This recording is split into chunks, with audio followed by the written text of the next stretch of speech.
Pinagsisita ng mga tauhan ng MMDA ang mga sasakyang bawal dumaan sa EDSA bus lane kaninang umaga. Kabilang na ang isang sasakyan at kakonvoy nito.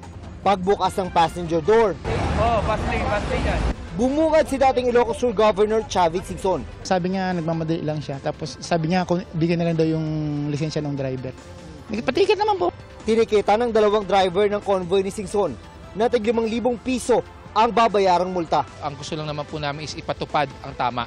And we want to implement the rules, we want to implement the law ng fair and square po para sa ating mga kababayan.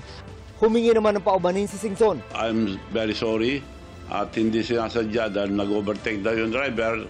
Hindi naman sa bus lane mismo, nag-overtake lang sa... Hindi nakasarayo kasi bukas. Nag-overtake. Anyway, hindi dapat tularan. Bilang pagkilala sa tamang pagganap sa kanilang tungkulin, magbibigay daw ng pabuya si dating Governor Chavit Singson sa mga MMDA enforcer na nanghuli sa kanila dahil sa paggamit sa EDSA bus lane. Pinapahanap ko na si Chairman Artes, magpapadala ko ng 100,000 premyo sa mga nanghuli para ma-encourage silang huliin lahat. Walang dapat above the law. Sinusubukan pa naming makuha ang panig ng MMDA sa sinabing ito ni Singson. Ipinaliwanag din ni Singson kung bakit walang plaka ang sasakyan. Walang plaka yun, bagong gawa. Bulletproof cars, bagong-bago, kaya wala pang plaka. May mga papeles na pero hindi pa na-retro dahil tinetest pa. Base sa patakaran ng Department of Transportation, bukod sa mga bus na nag-ooperate sa EDSA Carousel, 5 pinakamataas na opisyal ng gobyerno lang ang pinapayagang dumaan sa busway.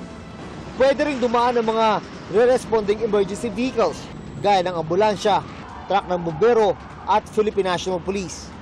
Ang mga lalabag, pagmumultahin ng 5,000 hanggang 30,000 piso, depende kung pang-ilang offense na.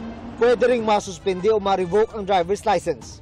Para sa GMA Integrated News, ako si June Veneracion, ang inyong saksi.